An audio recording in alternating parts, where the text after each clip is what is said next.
In ski racing, you have to finish 2 runs, not 1. You can ski great in the first run, and then if you fall on the second run, it doesn't matter. It's like the first one never even happened because you're not on the result sheet, right? And that happened to me a lot. And so the amount that I learned as a young man to have to pick myself up, dust myself off, and just go try again the next time, I think people could look at it 2 ways. They could look at it either as a failure and take nothing from it, or look at it as a failure and learn something from it. And my belief is that you got to learn from the times you get knocked down. But I needed the perspective over the last couple of years, I think, to understand that.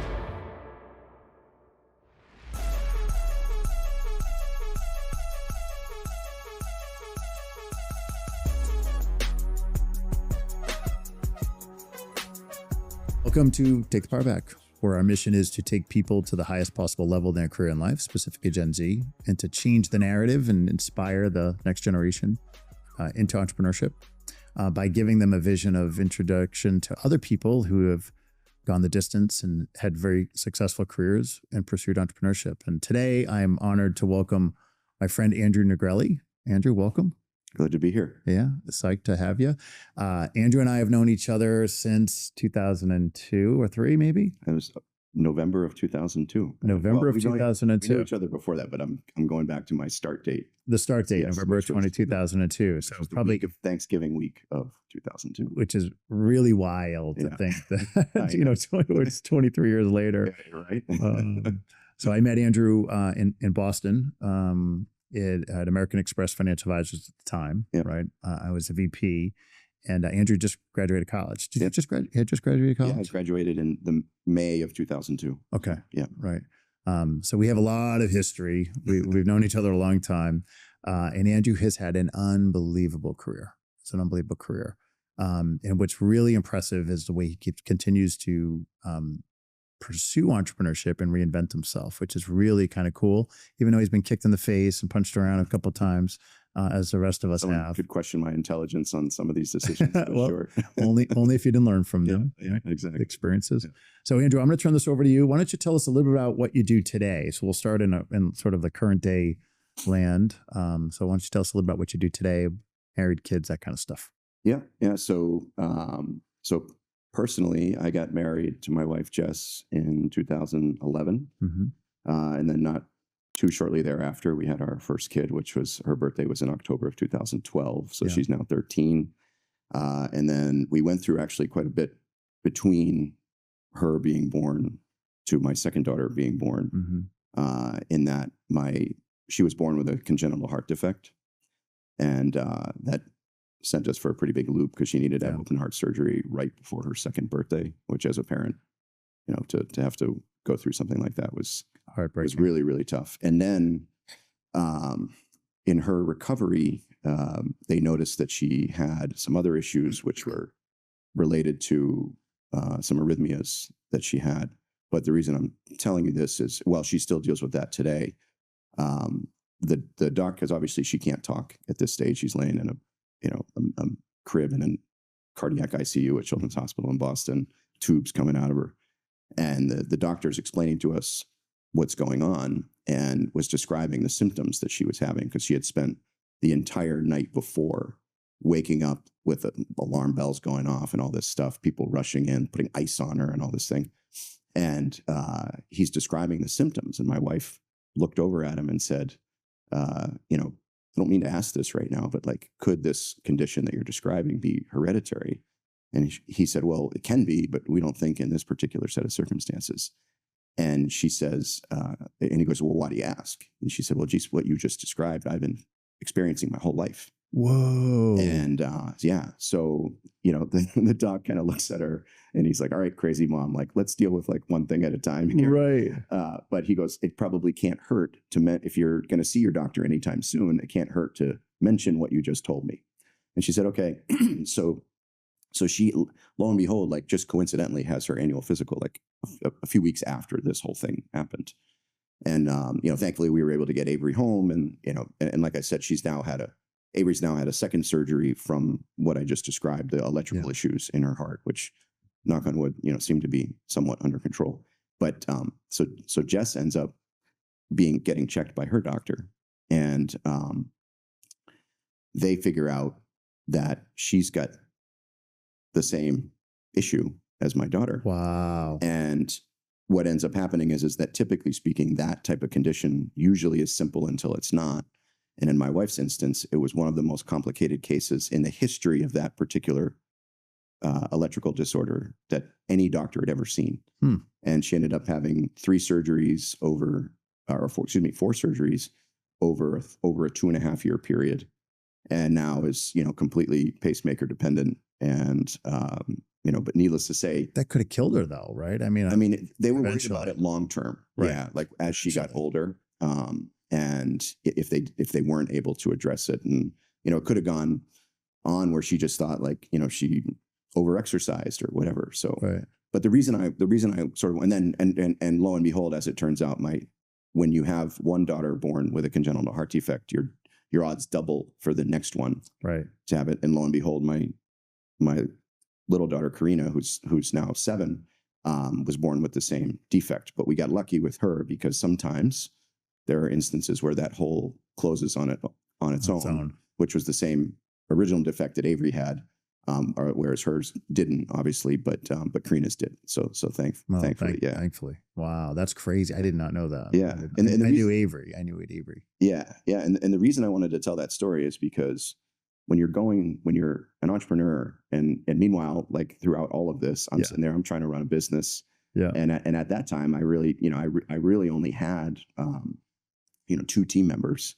So, I was just trying to balance a lot. And, there was a lot going on in my mind. Yeah. Meanwhile, I've got clients still calling me, and you still have to work, right? Yeah, regardless. Literally sitting there in the hospital. Yeah.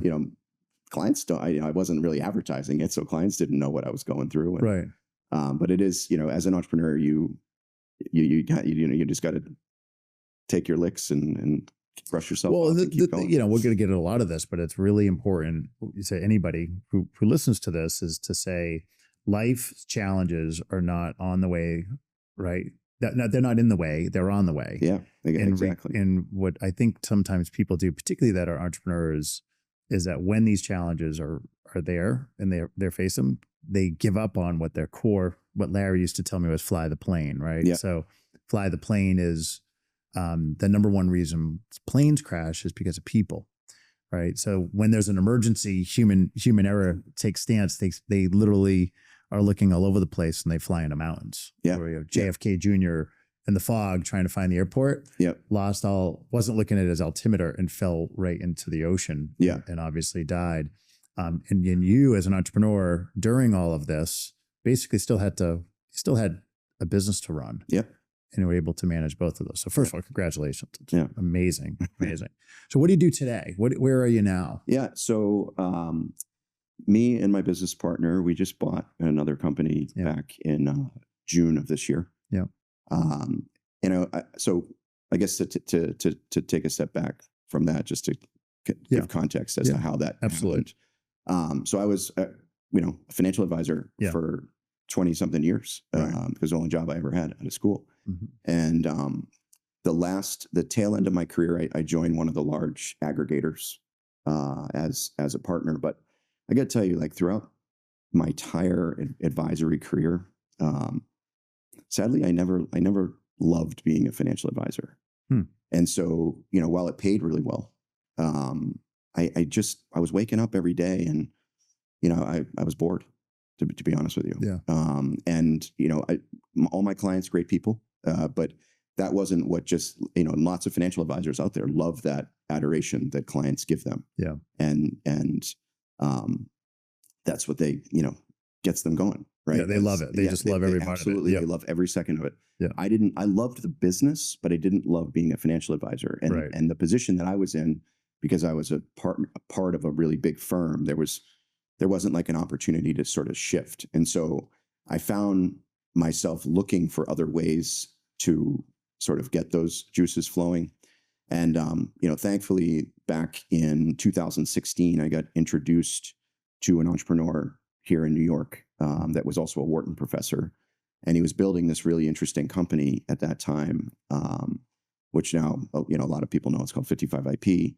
And they were using machine learning algorithms. So it was a form of artificial intelligence. Back then. Yeah. It's way before its time. Yeah. Yeah. And they were, it was sort of helping with tracking error in the tax loss harvesting space. And so I thought it was interesting, and this new asset class had emerged, fintech. Fintech was a big buzzword in 2014, 2015, and I didn't want to miss the boat. Right. And so a friend of mine was raising money for this company, and they had some really interesting people involved. And there was two founders together. So there was the Wharton professor, and then there was another gentleman that was the original architect behind building the iShares brand, originally at Barclays, and then sold it to BlackRock. And so there was, and then the CEO of that, the CEO they had working for them at the time, even though this was an early stage company, had originally been the CEO of Wisdom Tree. So it was a pretty, a lot of people that with good resumes. And because, inherently I understood the business because we've been an advisor for so long and used the products, and had used, things like Parametric, et cetera, Perio that were doing tax loss harvesting. I just kind of said, wow, this is an interesting take on it. And so, foolishly when as they like to say, pretty much went all in on this company. And knowing what I know about startup investing now, I never would have written a check that big. Quite as much. But nevertheless, despite the fact that there were lots of ups and downs with that business, they were able to put together a very successful exit for everybody involved. And that company was eventually sold at the end of 2020 to JP Morgan. Wow. And JP Morgan, so they basically the transaction closed in January of 21. And I think at last check, Vinay, who's the founder, told me this the other day, they'd made like 7 times their money since 21 on that. And that 55 IP now has 40 billion of assets under management. Holy moly. Yeah. So did you exit out of the first exit? We were out of the first exit. Okay. But nevertheless, he's still got like a 50x multiple. On his money. Yes. Some absurd amount. I don't know the exact number. Right. Something crazy. So, but yeah, it was really interesting to be involved with that. And so that was your first exit. Yes. Yeah. So, and partway along that journey, the founder of that company put together, so he was able to, they hired a CEO who actually up until just the end of last year was still the CEO of that business and is now the vice chairman of JP Morgan Asset Management.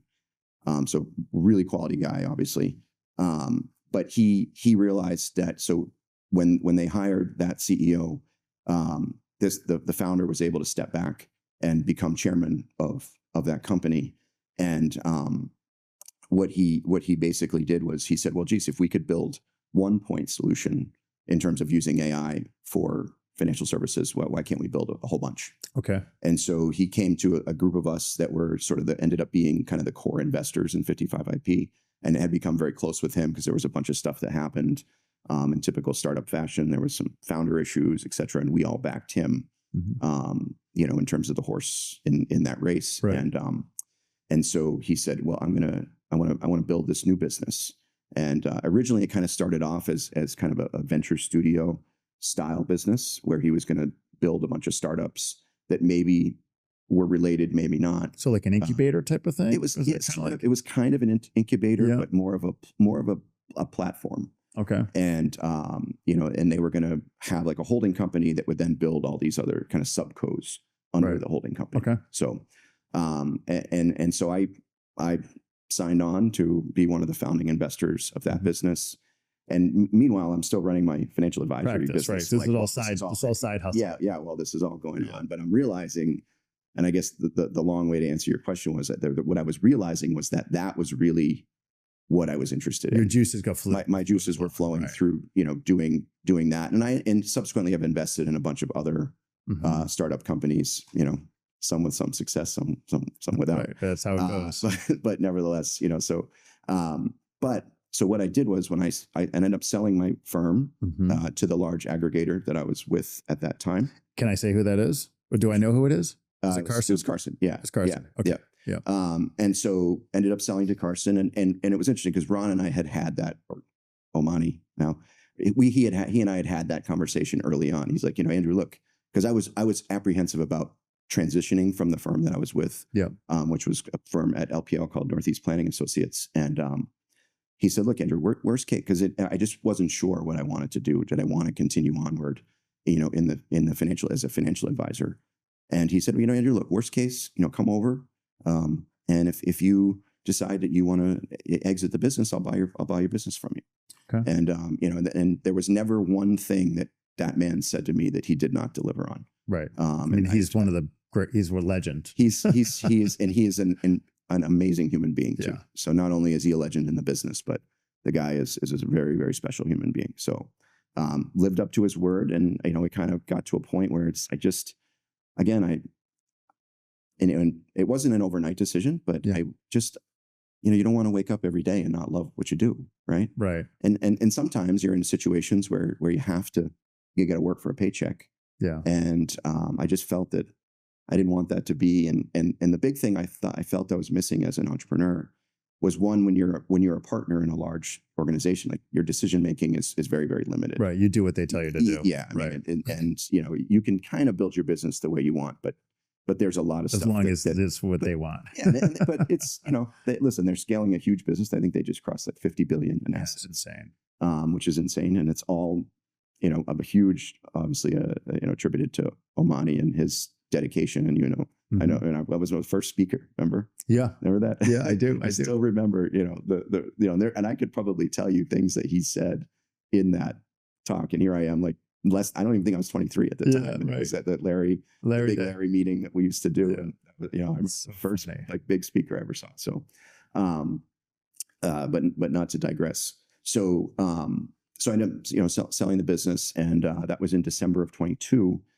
And in January 23, I started working for Tiffin, which was the startup that was the second startup. That was the second startup that Vinay was that the founder was building.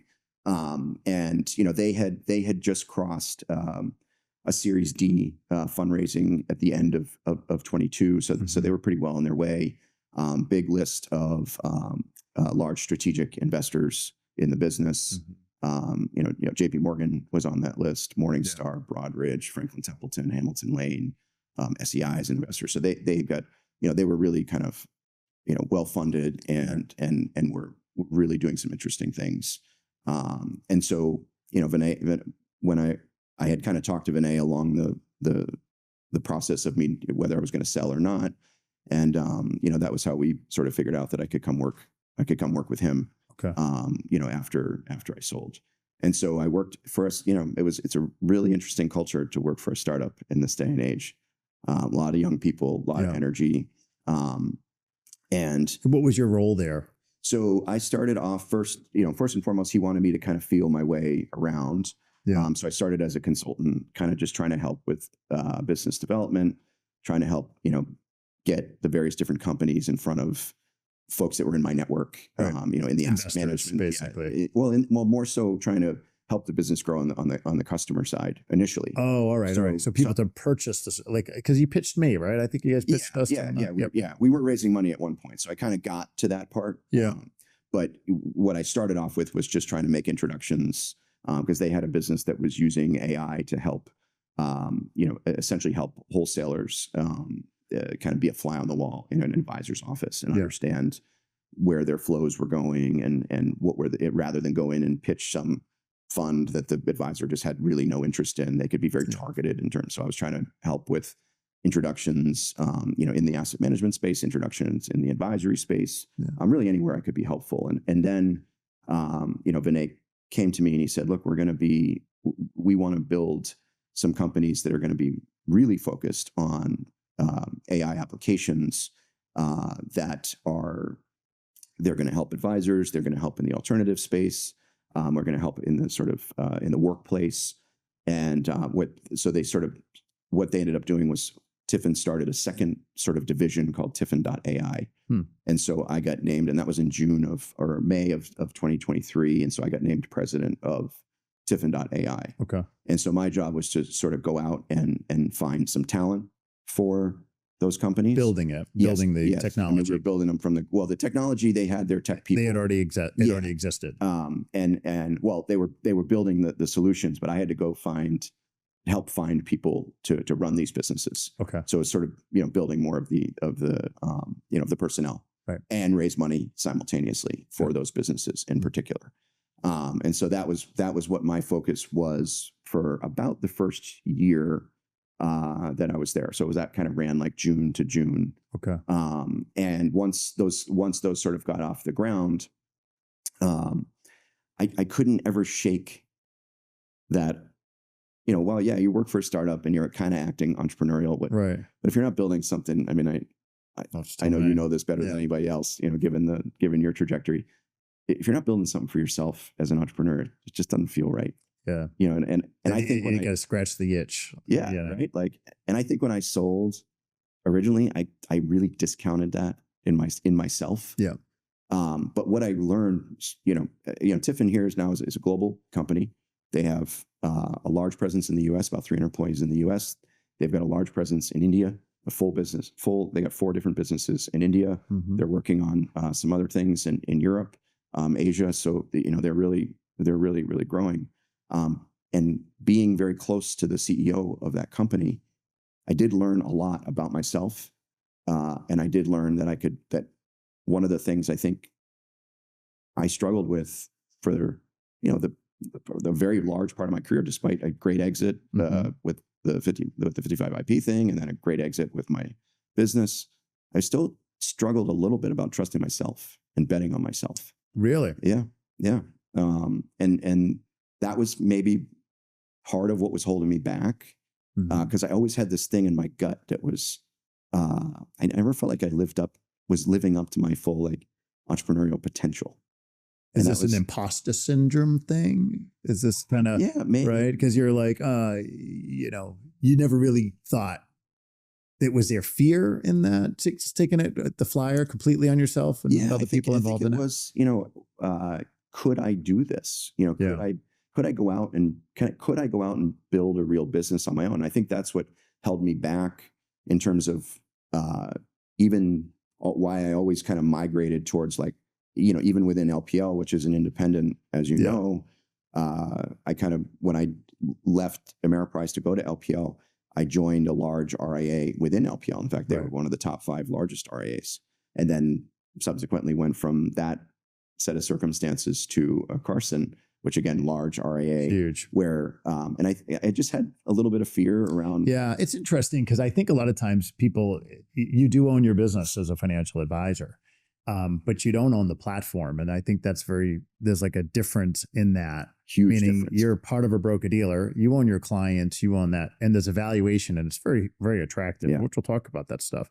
But it's different when you actually manage the payroll systems and you set up the technology stack and the compliance. You're the CCO of the compliance department, and you own the broker dealer. Which at FFA we ended up in that situation. Yeah. So there is that. There is that. Oh shit! I'm actually the owner of everything, not just my clients, which is a completely different feeling. It is, and entrepreneurial in a different way, right? Yes. When you own your clients. But there was always this thing. So whether I was chasing that through the various different startup investments, venture, et cetera, or, but I think at the end of the day, so I sat with, where I was going with that is I sat with, with Vinay and who was the CEO of the business. He said, so how do you think things are going so far? I said, well, I really love in helping you and trying to play a small part in all of this, but I can't shake the fact that I miss having my own thing. Right. And he said, all right, well, how can we fix that?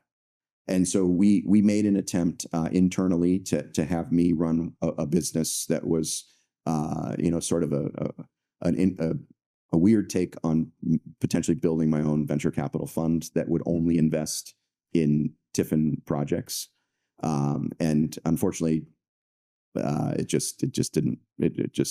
structure was very, very complex to try to pitch to an investor. Yeah. And it didn't work. So that was one of those times where, you swing and you miss, right? Swing and a miss. But it was, thankfully all I put into it was a, very small amount of money and some time. Right. But what it did sort of force me to do was really think about what did I want to do next, and how was I going to figure out, and I looked at a whole bunch of different things that were some things outside of the financial world entirely, to kind of just get back to running my own thing. But I kept finding myself, because one, I had a really interesting perspective on the financial business, having worked at Tiffin, because I understood the arc of where we were in the technology cycle and how disruptive I believe artificial intelligence is going to be, not only on the financial services world, but the entire world in general. And having that perspective and having that understanding and knowing, could I feasibly, with that foresight, be able to then kind of go out and start what's next, kind of maybe build a financial services firm of what I'd like to call tomorrow, right? Okay. And so subsequently, one of the executives at Tiffin came to me, who was kind of having the same. He was a 2-time founder, had been a successful GM, CEO, and said he had known about a business that was for sale, and asked me if I'd be interested in potentially going in with him to buy this business. There were some issues with the business, and knew it was going to kind of have to. There was going to be some turnaround time. Well, the more hair, the better the price. Yeah. And so thankfully we were able to buy this business. It's based here in New York. Yeah. And it is a financial services company that kind of has two sides to it. It's got a wealth management component to it, but it also has this financial coaching side, which I felt was actually pretty interesting, because they were. There's not a lot of companies that are going after that space in particular, and you're sort of looking at folks all across the country, because it's a nationwide firm. That are looking. They're at a place in their financial journey where maybe they need some help managing their debt. Maybe they need some help just simply they had some kind of life event and they need to understand what do I do next? Do I get life insurance? Do I start saving in my 401k more actively? Do I set up a Roth? Like kind of all the basic stuff that we learned, early on in our careers. And, but the way that this company works in particular is because they charge a subscription. It's a really non-threatening way to work with a client, but it's also proven to be a great funnel for a wealth management business. And so it's good leads, basically. Because the leads can be exactly they're warm and they understand and they trust. And so, to all of the coach advisors that are working for us right now, to their credit, they're very, very empathetic and authentic people, and that tends to work really well in the financial services business because people want to work with folks that they know, like, and trust, right? And so, but that authenticity and that empathy is important when you're in that demographic, right? And so, what is the demographic? So it's sort of, call it like, on a whole, there's outliers obviously on both sides, but kind of 25 to 45. These are folks that aren't maybe at the upper echelon of, they're not in the 1%, but they are earning enough that they've got a little disposable income, and they feel like they're at a place, they're on a part of their financial journey where they need to get their house in order. They need coaching. They need coaching. They need coaching. And I believe everybody needs coaching. I mean, Tiger Woods still is a swing coach, right? Absolutely. Everybody needs a coach. Yeah, 100%. Yeah. And so this is and now, do those relationships deepen when they turn into wealth management clients? Of course, right?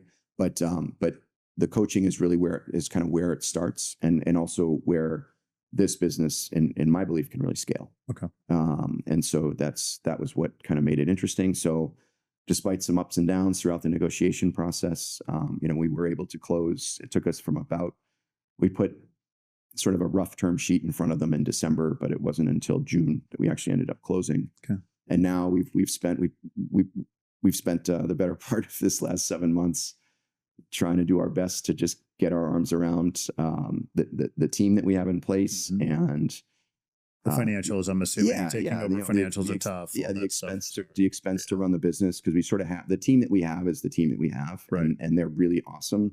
And I don't think the business could run really at this stage on any less as we kind of talked about Yeah. over dinner last night. I don't think it could operate any less than it on any less than it's doing. But these everybody that's in there, to their credit, works really, really hard. We're starting to build some great relationships with the folks in there. My partner and I kind of view the world in the same way. Yeah. Which really helps at this stage. You know, I think both of us have been through enough in business, you know, as entrepreneurs to understand if we weren't like-minded, it wasn't going to work. It's not going to work. So it's hard. But yeah, it's important key takeaway. Make sure you go into business with people like-minded. Yeah. And the other great side of this company was that there was really no technology. And so to me, that was what was really attractive. Right. And that's really the part of the business that I want to focus on is building out the tech stack and helping all of the folks that are working for us, whether they're coaches, advisors, really only have to do one thing and one thing only, which is see clients. Right. And I think, one, that's how they can scale. And two, if we can automate all of the other processes, whether it's using artificial intelligence or the insights of someone like yourself, you know, just in doing it maybe different ways. But if we can automate out all of the other process that's around what a coach or an advisor does on a day-to-day basis, I believe that's how firms can grow in terms of economies of scale.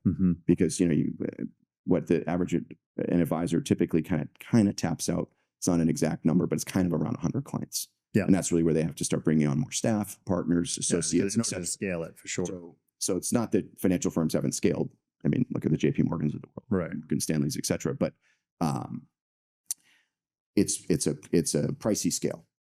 And can that scaling process be more cost efficient? Right. And I think that that's really where artificial intelligence can help our business, you know, and allow for the relationship only to get better. Yeah. Because, you know, the advisors and coaches can have relationships with more people.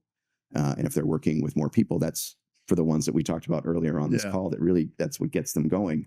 I think that's how you can help pull the best out of people and allow them to focus on the thing which it is that it really enjoys. Like, you know, I think there's advisors out there that do like to manage money and do things like that. But I think most of them are in it for the relationship part of the business. Yeah, it's interesting. I think, you know, each person's a little different, right?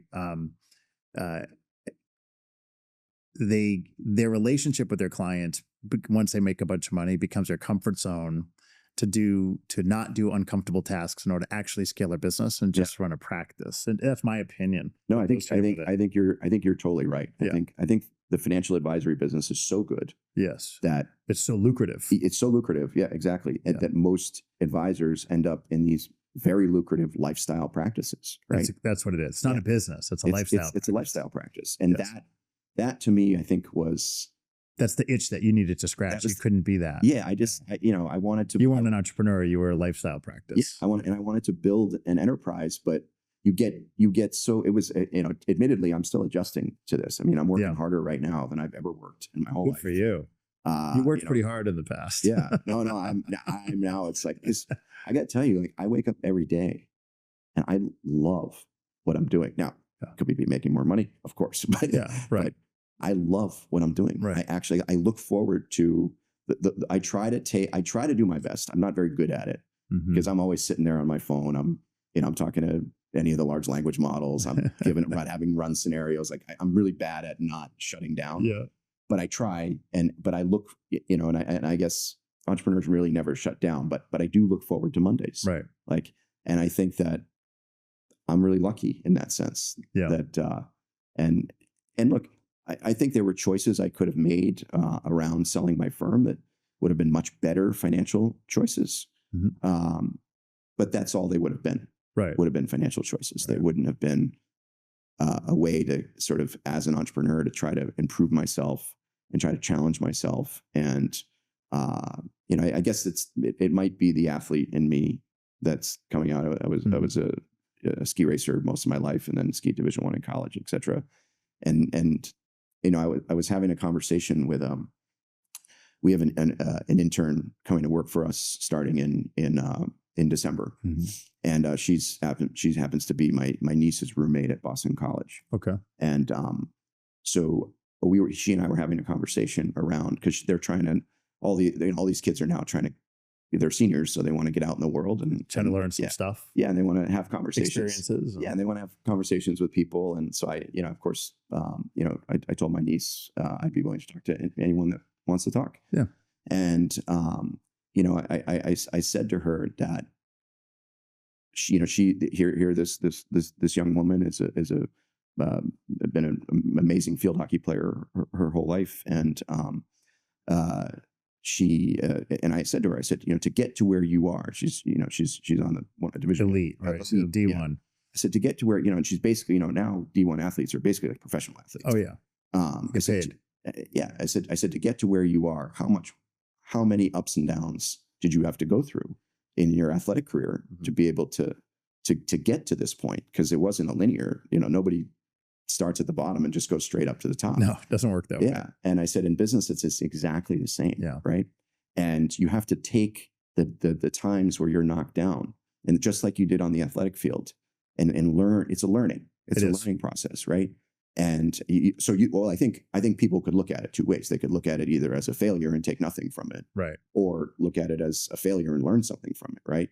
And my belief is that you got to learn from the times you get knocked down. But I needed the perspective over the last couple of years, I think, to understand that. Yeah. Because again, probably making a decision a bit prematurely in my life to do something, one, you realize forever is a long time. It's a mighty long time. Yeah. And two, to reconcile a decision that I'd never had that kind of regret before. Mm-hmm. I guess maybe maybe I was blessed in that sense that like if everybody, I'm human, I dwelled on some decisions, but never for years. No. And, and again, but I was trying to always ask myself, why was I doing that? And what was it about? And, when you get to a certain place in terms of comfort level around income, et cetera. Right. Financially, you're secure at that point. Yeah. And you realize like, that you didn't need to worry about,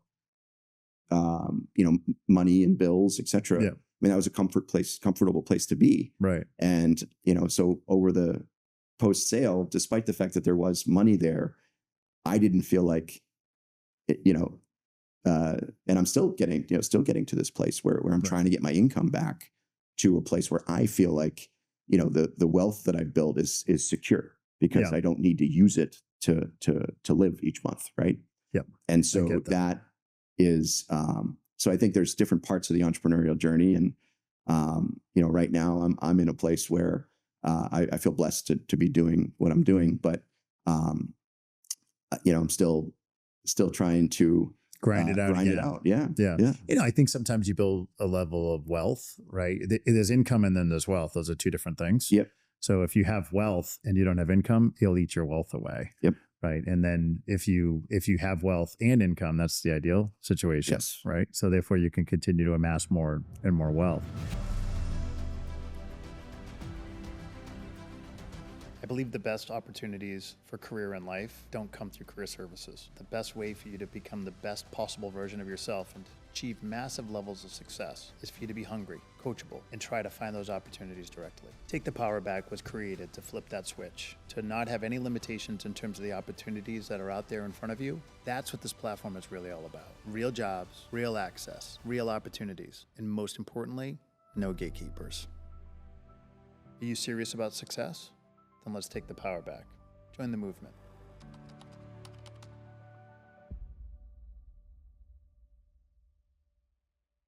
So let's back up a little bit. So you were you were the Olympic almost, right? You almost made the Olympics and you crushed your face. Well, there was something like that. I was on a trajectory. You were on a trajectory. Yes, and I had the right path in front of me, but unfortunately, ski racing is a tough sport. It is. It's individual sport. Yeah. And so I think by anyone's standards, being able to ski, being able to play a Division I sport, right? I think you're. And where did you ski? So I raced at St. Lawrence University, which is where I went to school, and I went to a ski academy in Vermont when I was in high school called the Green Mountain Valley School, which was in Waitsfield, Vermont, at Sherbush. So in my whole high school experience was all based around ski racing. Everybody at the school was a ski racer. So they built the whole curriculum around it. So when you went from ski school to the university, what'd you study in college? Sociology major. Because, being... Of course you were. Yeah, I was, academics were never my strong suit. I worked really hard in school, but this wasn't. And I needed to find a major that when I got to college, I said, I need to just graduate. Right. I need to graduate, and I need to graduate with decent grades. Yeah. And so I didn't know what I wanted to do. When I got to college, I had no clue. Mm-hmm. I knew I wanted to have some fun. Yeah. I wanted to ski race, and that was about it. Those two good things. Yeah. As an 18-year-old kid, what else do you need, right? That's right. And so I ended up deciding on a major that, in my opinion, was a major. One, it was kind of interesting, and two, I felt like I could probably get through that experience with a decent grade and try to get some look at my life post college and what was that going to look like in terms of a career. So you graduate college, right? Or you're about to graduate college, and you're like, all right, I got to go find a job. I'm assuming your parents were like, all right, now you got to go to work. So, and ski racer, you're not going to be. I'm not going to be a professional ski racer.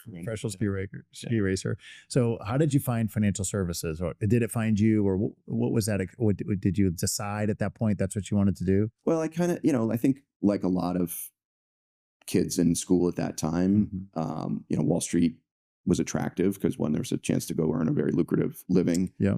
And two, just the whole general idea of making investments was interesting to me. Mm-hmm. And understanding that I could do that on behalf of clients. I don't think I really understood what a financial advisor actually did. Yeah, no, nobody really knows. But I knew that you could, earn a great living, and I knew that you could work with clients, and I knew you could invest their money. Right. And so I said, well, that sounds cool. Yeah, sociology is the study of people. So I said, all right, I think I can work with people. Yeah. And I got a good work ethic, and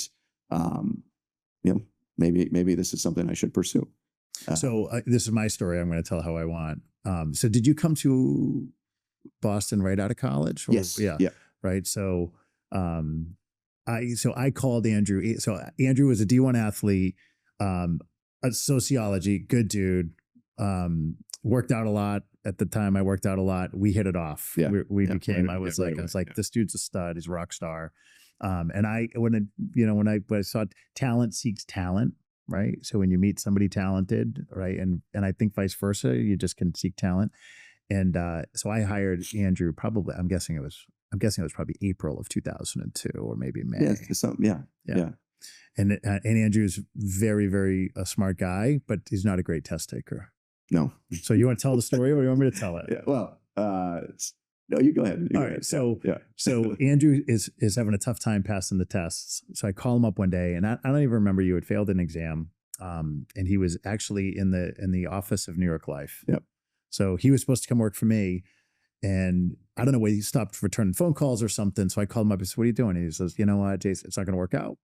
I'm going to go work for New York Life. I don't have to get that stupid license. I can't pass this freaking exam and blah, blah, blah. And I don't know. I probably said something colorful like, F you, come here. You're not going to work there. You're going to come work with me. Yeah. And he left the office. Exactly. I think that was I think that might have been verbatim. That might have been verbatim. Maybe a couple more bombs in there. And then I said, leave that office right now and come here and pass your exams, and you're being an idiot is the dumbest move of your life. Yeah. And he did, right? And he did, which I still tell that story today because I think it's just a great story. No, and I remember being so fired up to just get started because at AFA at the time you had to take all your exams before you could start. Yeah. And so I think I took my Series 7 in, which I think now might be called the SIE. I'm not sure if it's still called the Series 7, but it is. Well, you got to take SIE, and then it's a half the exam. Okay, basically. Two different things. But I take your Series 7, 66, and life accident. That's right. And so there was for me that lead time was basically I think I took my first exam in July, and then I think I passed the last one in November, sometime in early November. Yeah. Which that got us to be PCR, right? Pre-contract, or pre-client ready. Yeah. Pre-client ready. Yeah. Yeah. It's so funny. I forgot that word. Yeah. The terminology. Yeah. And then we had to learn our scripts before we could even go on a client appointment, I think. Well, we had coaches and stuff at that time. Yeah. What did you think? So like when you got to Boston, right? You're starting off in this new career. Was everybody for you doing this, or were they like, is this really right for you, Andrew? You know, what did your folks think? No, of no, this my family was They were super supportive. Okay. Yeah. So they liked it. Yeah, they did. My dad owned a construction company at the time up in New Hampshire, and it was an interesting time for his business. So there wasn't an opportunity for me to go work for him. Right. But that was also, to be honest, what was attractive about American Express. Yeah. Was, they kind of dangled that P2 thing in front of all the new advisors to say, look, you could start and, get your start here as an employee, and then go, sort of hang your own shingle, right, and kind of run your own business. And that was, right from the start, that was attractive to me. So you wanted to be a business owner. Yeah. And then you were like, okay, well, this is something where I can manage people's money and I can own my own business. Yes. And that to me was what it was. That felt like, kind of at the time, like the holy grail, right? You had studied people, but sales is tough, man. Yeah. Like sales is not easy, especially when you're 22 years old. Yeah. So how did you get clients? What was the experience like starting out as a 22-year-old entrepreneur at that point? So, it wasn't easy, right? It's not easy. And I think I don't think I was the top producer in the office my first year, but was one of them. One of them. Yeah, I was up there, sold a lot of financial plans, sold a lot of insurance, sold some mutual funds, etc. But you actually had this program that you allowed us to do. Remember the fish bowls? Oh yeah.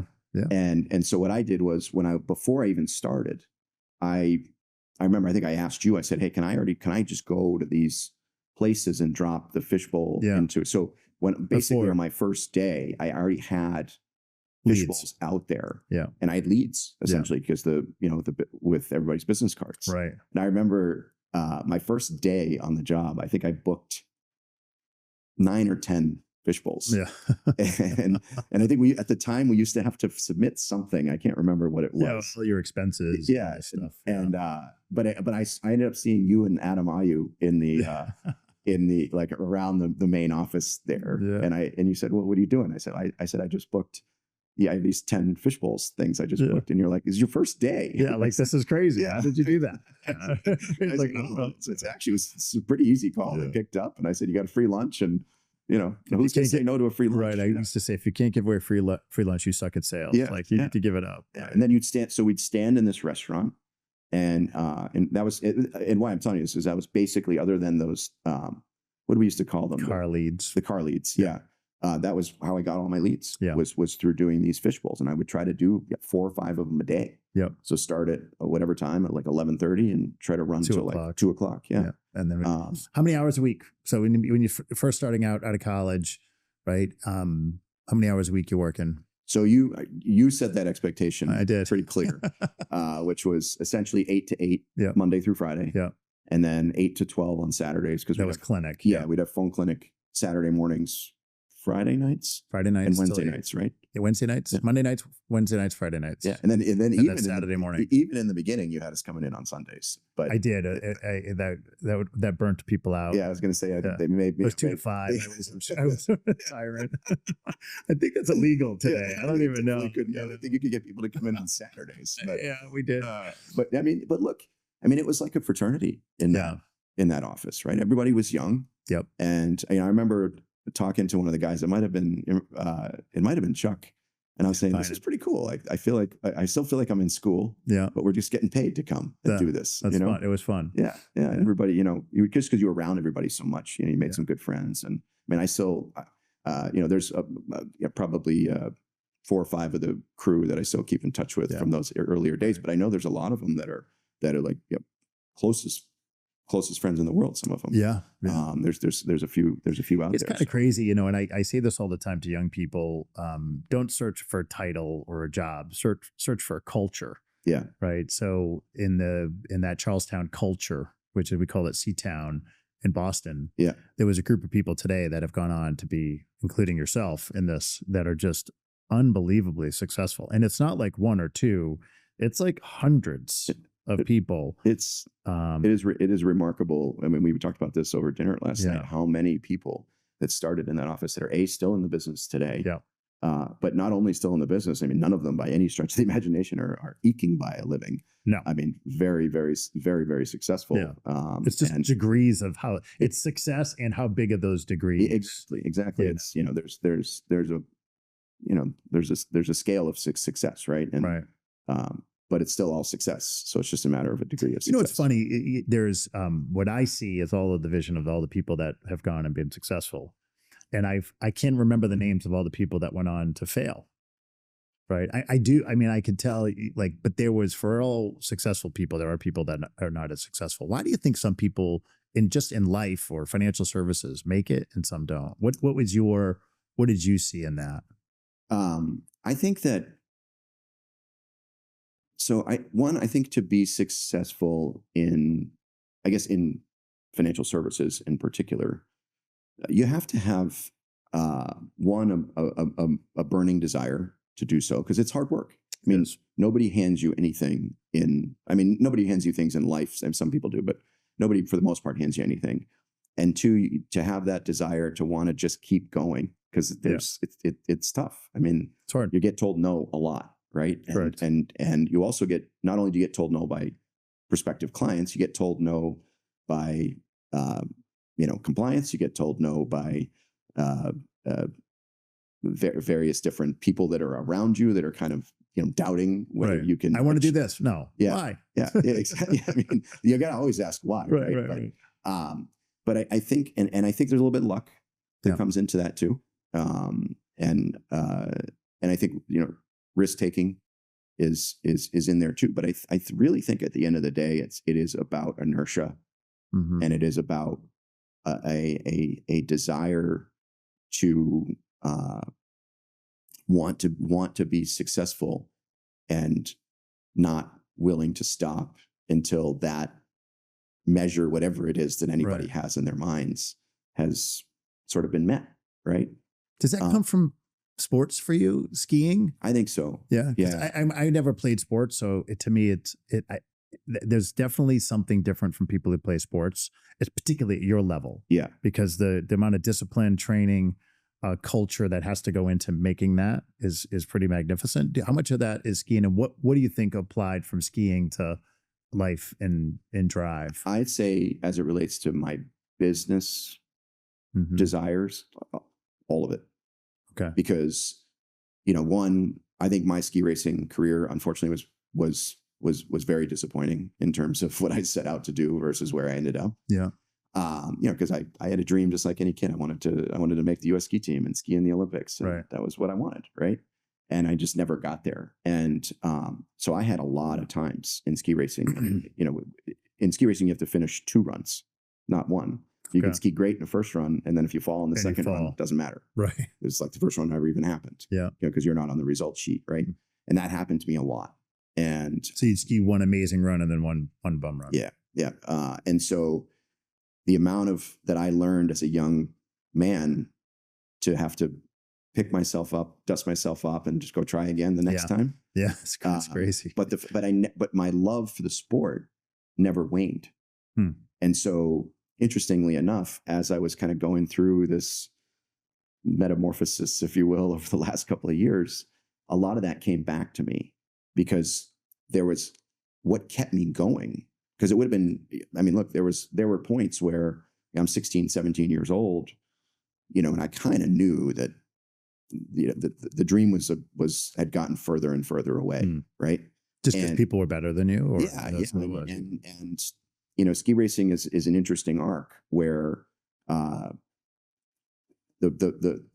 good skiers only get better, and so they're building off of a different foundation than somebody else that's trying to become right. And so they're just like with professional golfer, they're getting better. All the professional tennis player, they're getting better all the time. Right. And so that the distance between me and them was growing, and I knew it. Yeah. But I still loved everything about the sport. I loved the camaraderie. I loved skiing in general. I loved training. I loved, the challenge that came along with race day, even though I wasn't having the results that I wanted, but that was what kept me going. Right. Right. And I realized that in my professional life, that love for what I was doing I was getting up every day because I was making a good living. Right. But the love for what I was doing wasn't there. And that kind of really hit me hard. Yeah. And saying, despite the fact that you didn't have the success you wanted on the athletic, the proverbial athletic field slope in this instance, yeah, the love is what kept me going and what just kept trying. And so that lesson that I learned, and I think I learned it pretty in the hard way, has resonated with me in business. Now, you were pretty much a really good producer, practitioner, right? And I'm 100% positive I wanted you to go into leadership, but you never took that path. Why? I don't feel. Were you a coach? I don't even think you were a coach. I was a coach for like a little while. A brief minute. Yeah, right. Yeah. I don't know. I think this goes back to what we were talking about earlier, where that kind of bet on myself was somewhat a little bit in doubt. And I maybe just didn't feel like I had the skill set to kind of rally the troops the way that, the way that you did, for example, right? Or the way that any of the leaders that were working under you, and being able to sort of deliver a message in a certain way that gets people motivated. I don't know. I just didn't think like I had that skill set. But now that I'm in this new role, I'm not. My partner's the CEO of the firm, even though I'm the majority owner of the firm.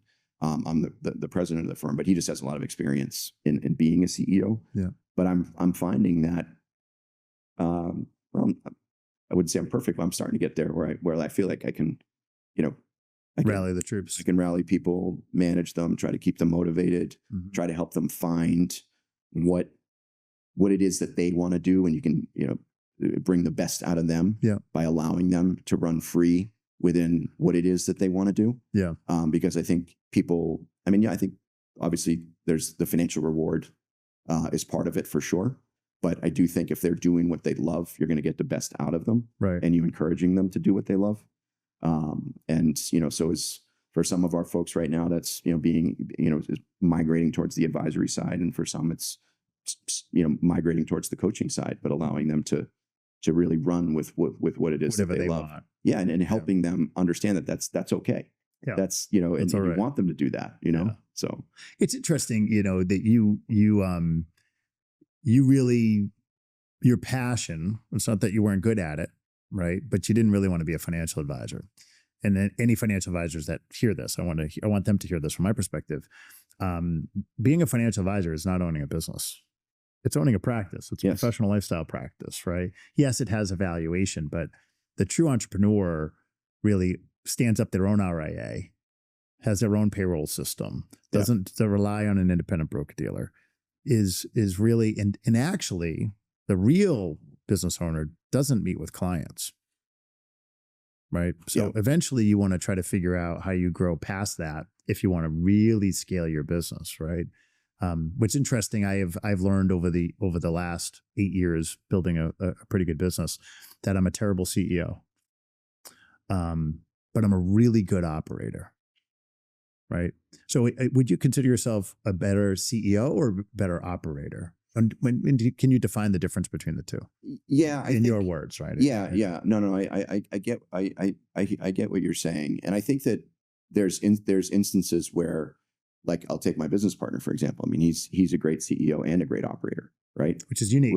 Which is a unique skill set. And I think that where my skill set lies is in being visionary. Mm-hmm. And so the role that I've kind of designed for myself in this firm is Ian's we're sort of co-heads of the business. Yeah. Even though my title's president, his title's CEO, I'm definitely the visionary part of that. And what we actually have underneath us are two really experienced operators. So Ian's kind of guiding these two individuals, but they are very explicit in saying, you guys tell us what you want done and we'll go do it. So they execute on the vision. They will execute on the vision. Are they integrators? Is that what they kind of you think about? I think one of them's an integrator and one of them's good at in a very calming way cracking the whip. So I think their skill sets are very, very complementary to each other. Yeah. But one of them in particular is fabulous, fantastic at integration, and really understands, is very detail oriented, but also is really loved by the team. And this gentleman in particular was running this business when we took it over. Yeah. And so even though he wasn't the founder, but was the interim CEO when we bought the company. But he's very, very good at integration, and his counterpart is really good at delivering on the various different things that we tell her that we want done and want to be seen, and build processes around, et cetera. So, but yeah. So if you think if you're right now, Andrew, at 22 years old, right, and you're going to give advice to a 22-year-old person right out of college. And you're saying, there's a lot of pressure, mostly from people who love you the most, to say, why don't you go get a $50,000 a year job? Don't take any risk. Play it safe. Go climb middle management, right? Because they don't have that vision, right? So what advice would you give to the younger person who's hearing this? Yeah. Right. That says, I think there's more out there for me. I don't know. I mean, look, I think for the younger person that is trying to figure out what is the next stage of their life. Yeah. I mean, look, for some people, that $50,000 a year, good benefits job is perfect probably for where they are at that stage in their life cycle. Because obviously we look at corporate America, and there's people that have done fabulous, of course, kind of climbing the ranks through corporate America. Some people get stuck, unfortunately, in that kind of middle management rut, which is, kind of the classic stereotype that we hear about. Yeah. But I do think that that the young person needs to really pay attention to what is their gut telling them in terms of, when they sort of look out into the world, and are they really, really inspired by a Larry Ellison type? Are they really, really inspired by an Elon Musk? Or are they, so we were just talking about Jamie Dimon earlier, like, before this, we got on, we started having this conversation. Are they really inspired by a really powerful executive? And I think that says a lot about what inspires them. Right. That's really good advice. Right. So if it's an Elon Musk that inspires them, then obviously they got a little entrepreneurial spirit in them. That's right. And some could probably just maybe look at the success, et cetera. But predominantly speaking, if you're really fired up about hearing the various different things that a guy like that is doing, you probably have some entrepreneurial spirit in you. Some more itch. Yeah. Or if you're looking at a guy like Jamie Dimon or, Brian Moynihan or any of these other really powerful, really, really good, effective CEOs, maybe a leadership in a larger organization is what might motivate you. Right. But I think it's understanding when you get out in the world, you need to one, first and foremost, and I had this conversation with the young woman that was going to be our intern when we kind of got into like more life related stuff. I said, you gotta, when you get out into the world and you're talking to folks, and especially in interviews, you gotta be yourself. Don't try to be the person that you think they want you to be, because they're going to figure it out sooner or later that you weren't that person, if they don't figure it out right away. Because most people that are doing, I would imagine you've done enough interviews now, you can sniff that from a mile away, right? You can. Yeah. And I think that I was really emphasizing to this young person in particular about that importance. I said, look, you're young, you're going to grow, you're going to understand things better as you get older, you're going to have different experiences, et cetera. But don't ever forget who you are, where you came from. Mm-hmm. And that to me is the most powerful thing that I think a young person could bring to whatever entry level position it is that they're coming into. And don't forget the lessons that they've learned through their life experiences, and do their best to apply them. But one, again, going back to just helping them understand, like, what is it that's giving them that fire? Is it, again, seeing these entrepreneurs out there that have built these incredible things that have changed the world? Or is it, thinking about, wow, I'd love to be, the vice president or president of some large organization, and help shape a lot of people, teach a lot of people, or is it building my own thing that maybe grows in where I'm teaching a lot of people? Well, and it can go all over the place. You know, I think that vision, I think with life, it's fluid. You know, I always put safety rails on what you said. I agree with you. You want to be genuine to yourself, but that, just so you know, that genuine self changes over time. Yes. Right. So don't invest things in, you know, I had earrings as a kid, right? I had 10 of them. My dad said, "You look like a girl and it's really stupid." And I said, "You don't know what you're talking about, Dad." And today I look backwards and said, that was really stupid to wear earrings. Those types of things. I'd love to see a picture of that, by the way. I got plenty of them, right? And I see kids today, they tattoo everything. It's like, okay, you want a tattoo? You think it's cool? If our goal is to be Jamie Dimon, I bet you Jamie Dimon doesn't have a tattoo. Right. That's my guess. Yes, right. Yeah. And it's not because the tattoo made him, right? But your genuine self is going to be fluid. You want to emulate that person of success, right? The attire, the way they speak, right? And get coaching and mentoring from these people. It is so important that you decide, I would like to be Brian Moynihan, and then find your way. Now you know what. Now you need to know who can give you the right coaching and mentorship and leadership and direction for you to be able to go achieve that. And the last thing is, bet on yourself, I think. Have a vision. Don't let anybody tell you what you're going to be when you grow up, unless it's exactly what you want to be when you grow up. And the people that love you the most don't necessarily give you that. No, and I agree with you. I think that you're right. It is a fluid journey. And I think people learn a lot about who they are. And I do think emulating the successful person that you want to be. So maybe that was what I was trying to get at. Right.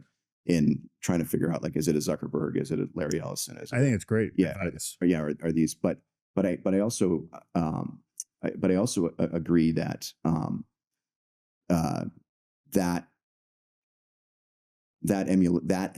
emulation is going to, I think it helps you kind of figure out who you are. Right. And, because again, I very well could have maybe started off, and said that I didn't want to go into leadership, but then maybe, maybe something happens and then you're in leadership, and then all of a sudden you're in leleadership. Right. So yeah. Well, this has been great. I know are we running short? We're running short on time. We got 1 minute. First of all, thank you for doing this. I appreciate you coming down to New York. Congratulations on all your success. It's been a great, it's going to be great to watch the journey that you've gone through. It's really cool to me that where you are today, both going from the startup venture capital type stuff, because I think I'm pretty fascinated by that world. I've never done anything with it. And now what I think you recognized is the true platform entrepreneurship of grinding out a business for yourself. I'm now, a starving startup founder, which is amazing. Well, starving is a relative. It's a relative term. But the 46 years old, or I'm 45. I'll be 46 next month. That wasn't on my bingo card. No. And just so you know, we started Florida Financial Advisors 8 years ago. I was 46, so 47 years old. Yeah. After being fired from 3 jobs, right? So that, sometimes you just don't know when you finally have that itch and that scratch. Yep. That right now this next chapter is going to be your best one. I'm looking forward to it. Yeah, I'm looking forward to it too. I'm excited every day about what I'm doing, so I feel blessed in that area. That's awesome. Yeah. Thank you.